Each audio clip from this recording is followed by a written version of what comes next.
Hello दोस्तों, तो आज आप लोग सीखेंगे American words vs British words. यहाँ पे कुछ अमेरिकन वर्ड्स लिखे हैं और यहाँ पे कुछ ब्रिटिश वर्ड लिखे हैं। आप लोगों को देखना है कि इन दोनों में अंतर क्या है और देखना है कि कैसे इन दोनों शब्दों का उच्चारण किया जाता है और जानना है दोस्तों कि दोनों वर्डों का हिंदी मीनिंग क्या होता है। ये सीखने से आपकी इंग्लिश में फ्लुएंसी आएगी और साथ में ही शुद्धता भी आएगी। तो इस वीडियो को शुरू से अंत तक देखें, आप लोगों को बहुत कुछ सीखने को मिलेगा।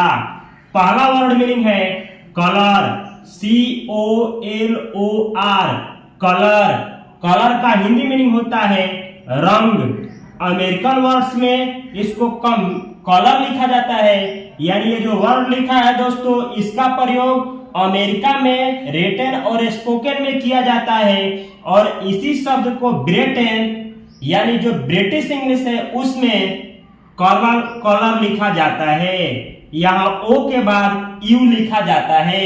आप लोग इंग्लिश सीख रहे होंगे तो इन दोनों शब्दों को देखे होंगे। यहाँ ओ के बाद यू नहीं रहता है, यहाँ ओ के बाद यू रहता है, तो दोनों वर्ड मीनिंग सही है। अगर आप भारत से हैं तो दोनों वर्ड मीनिंग को यूज कर सकते हैं अपने स्पोकन और रिटन में, कभी भी गलत नहीं माना जाएगा।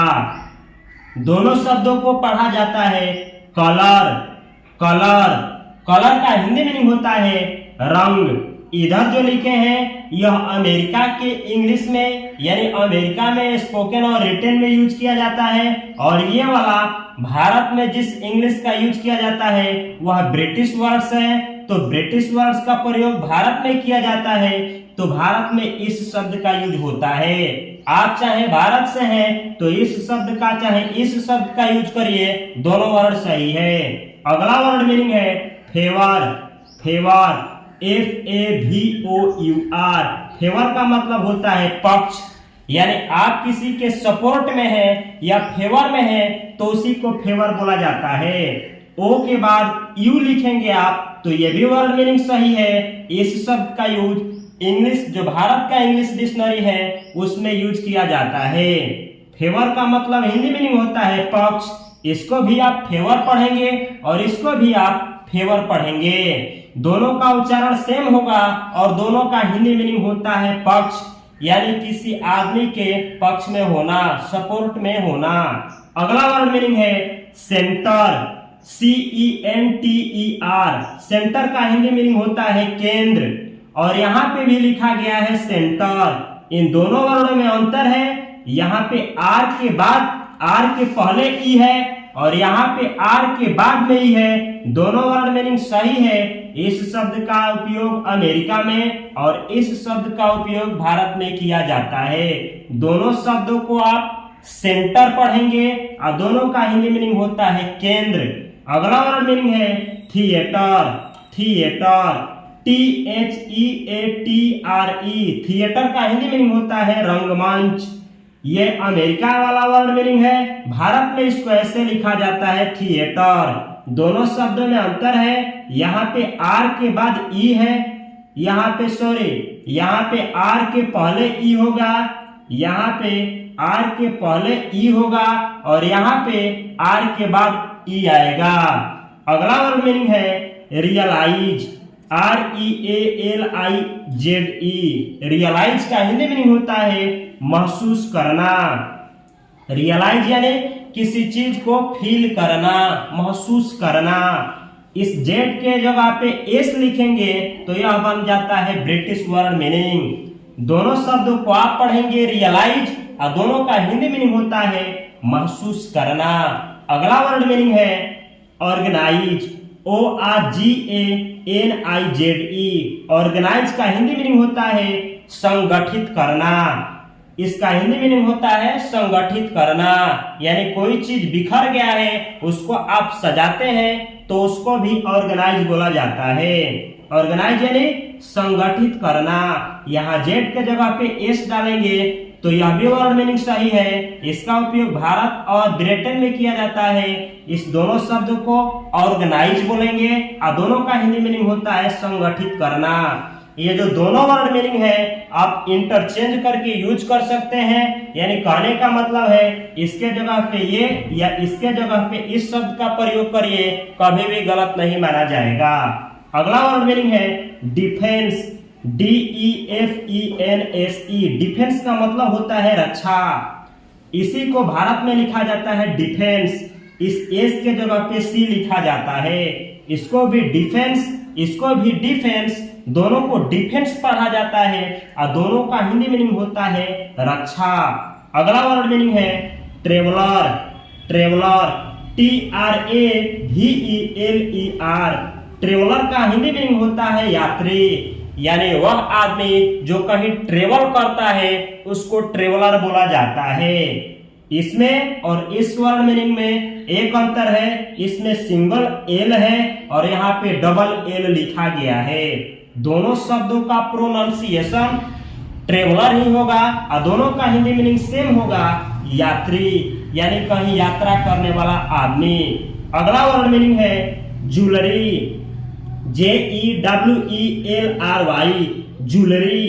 ज्वेलरी का हिंदी मीनिंग होता है आभूषण। अगर कोई आदमी इसको ज्वेलरी पढ़ता है या ज्वेलरी पढ़ता है तो इसका राइट प्रोनाउंसिएशन है ज्वेलरी, ज्वेलरी। इसमें और इसमें यहाँ पे सिंगल एल है और यहाँ पे डबल एल है। ये दोनों वर्डों का हिंदी मीनिंग होता है आभूषण। इसका राइट प्रोनाउंसिएशन है ज्वेलरी, ज्वेलरी। अगला वर्ड मीनिंग है लेबर, LABOR, लेबर। लेबर का हिंदी मीनिंग होता है मजदूर।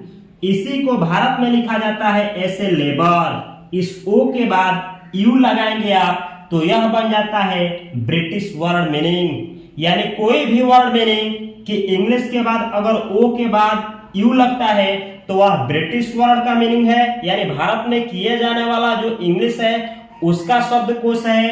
अगर उसमें यू हटा दिया गया है, केवल ओ है, तो वह अमेरिका में यूज किए जाने वाला वर्ड मीनिंग है। दोनों को लेबर पढ़ा जाता है, दोनों का हिंदी मीनिंग होता है मजदूर। अगला वर्ड मीनिंग है नेबर, NEIGHBOR। यहाँ पे बी छूटा है, नेबर। इसको नेबर पढ़ा जाता है। नेवर का हिंदी मीनिंग होता है पड़ोसी। यहाँ ओ के बाद यू लगेगा, नेबर। इसको नेबर पढ़ेंगे आप। नेबर का हिंदी मीनिंग होता है पड़ोसी। दोनों वर्ड मीनिंग सही है। अगला वर्ड मीनिंग है डायलॉग, डायलॉग नहीं डायलॉग पढ़ा जाता है। डायलॉग DIALOG, यहाँ पे DIA होगा, LOG। डायलॉग का हिंदी मीनिंग होता है संवाद। ये अमेरिकन वर्ड मीनिंग है। इसको ब्रिटेन यानी इंग्लैंड में या फिर भारत में ऐसे लिखा जाता है डायलॉग। इन दोनों में अंतर है, यहाँ पे जी पे ही रुक गया है, यहाँ पे जी के बाद UE लगा है। डायलॉग और डायलॉग दोनों को डायलॉग बोला जाएगा। दोनों का सेम हिंदी मीनिंग होता है संवाद, यानी दो आदमियों के बीच के जो बीच में बातचीत होता है, जो डायलॉग माना जाता है, उसी को डायलॉग बोला जाता है। अगला वर्ड मीनिंग है प्रोग्राम, PROGRAM, प्रोग्राम। प्रोग्राम का हिंदी मीनिंग होता है कार्यक्रम। इसी को भारत में ऐसे लिखा जाता है प्रोग्राम। इसमें और इसमें अंतर है, यहाँ पे सिंगल एम है, यहाँ पे डबल एम है और डबल एम के बाद लिखा गया है ई। तो अगर आप इस वर्ड मीनिंग का या इस वर्ड मीनिंग का उपयोग रिटन में या स्पोकन में कहीं भी करते हैं तो गलत नहीं माना जाएगा। चाहे आप भारत का हैं, चाहे आप वर्ल्ड के किसी भी कंट्री से इस वीडियो को देख रहे हैं, दोनों का हिंदी मीनिंग सेम होता है कार्यक्रम। अगला वर्ड मीनिंग है एनरोल, ENROL, एनरोल। एनरोल का हिंदी मीनिंग होता है नामांकन करना, यानी कहीं पे एडमिशन कराने को ही एनरोल बोला जाता है। आप एडमिशन ले रहे हैं कहीं पे, उसी को एनरोल कहा जाता है। एनरोल का हिंदी मीनिंग होता है नामांकन करना। यह है अमेरिकन वर्ड। भारत में इसको ऐसे लिखा जाता है एनरोल। इस सिंगल एल के जगह पे डबल एल का प्रयोग किया जाता है। दोनों शब्दों का प्रोनाउंसिएशन सेम है, एनरोल, दोनों का हिंदी मीनिंग होता है नामांकन करना। अगला वर्ड मीनिंग है प्रैक्टिस। प्रैक्टिस PRACTICE, प्रैक्टिस का हिंदी मीनिंग होता है अभ्यास। प्रैक्टिस यानी अभ्यास। प्रैक्टिस यहां भी लिखा गया है प्रैक्टिस। दोनों वर्ड मीनिंग में थोड़ा सा का अंतर है, यहाँ पे सी है और यहाँ पे एस है। दोनों शब्दों का हिंदी मीनिंग होता है अभ्यास। तो आप चाहें तो ये कहीं पे लिख सकते हैं या बोल सकते हैं, आप चाहें तो इसका यूज कर सकते हैं। दोनों में किसी का यूज करिए, कहीं भी आप स्वतंत्र है इसका यूज करने के लिए। दोनों शब्दों का प्रोनाउंसिएशन सेम है प्रैक्टिस, और दोनों का हिंदी मीनिंग होता है अभ्यास। अगला वर्ड मीनिंग है एजिंग, AGING।